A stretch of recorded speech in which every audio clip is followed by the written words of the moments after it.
তাজনুর, অবরোধকারীদের এখনকার অবস্থান সম্পর্কে একটু জানাবেন।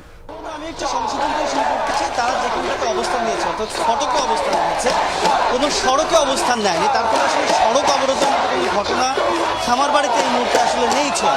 তবে ভেতরে শত শত শিক্ষার্থী অবস্থান নেওয়ার ফলে আপনি চারপাশের এই ফুটেজ দেখলেই বুঝতে পারবেন যে সারা দেশ বাংলাদেশের যত কৃষি ডিপ্লোমা ইনস্টিটিউট রয়েছে, কৃষি প্রশিক্ষণ ইনস্টিটিউট রয়েছে, সেই সমস্ত জায়গার শিক্ষার্থীরা কিন্তু এই মুহূর্তে খামারবাড়ির যে মূল ফটক এবং আশপাশের যেই প্রাঙ্গণ সেইখানটাতে তারা ছড়িয়ে তারা কিন্তু বসে তাদের আন্দোলনের পক্ষে নানা রকম স্লোগান দিচ্ছেন। মূলত ভোর 6:30 থেকেই তাদের এই আন্দোলনের পক্ষে, এই অবরোধ কর্মসূচির পক্ষে এই ফটকে তারা জড়ো হতে থাকেন, যেমনটি শিক্ষার্থীদের সঙ্গে কথা বলে আমরা জানতে পারছিলাম।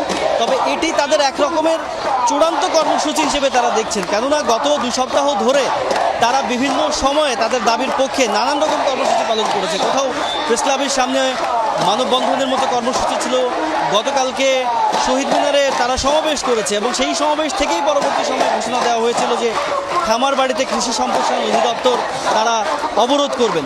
সব মিলিয়ে এই যে শিক্ষার্থীদের আজকে যে অবস্থান, সেই অবস্থান তারা কতক্ষণে এই অবস্থান থেকে তাদের নিজেদেরকে প্রত্যাহার করবেন, কিংবা যেই কর্তৃপক্ষ রয়েছে খামারবাড়িতে কৃষি সম্প্রসারণ অধিদপ্তরে যারা কর্মকর্তা রয়েছে তাদের সঙ্গে কোনো রকমের কোনো আলাপ আলোচনা হবে কিনা, দিন শেষে কোনো সমাধানে পৌঁছবে কিনা কিংবা ঐক্যমত্যে পৌঁছবে কিনা, সেই সমস্ত কিন্তু পরবর্তী সময়ে নিশ্চয়ই তাদের এই কর্মকাণ্ডের পরিপ্রেক্ষিতে বোঝা যাবে।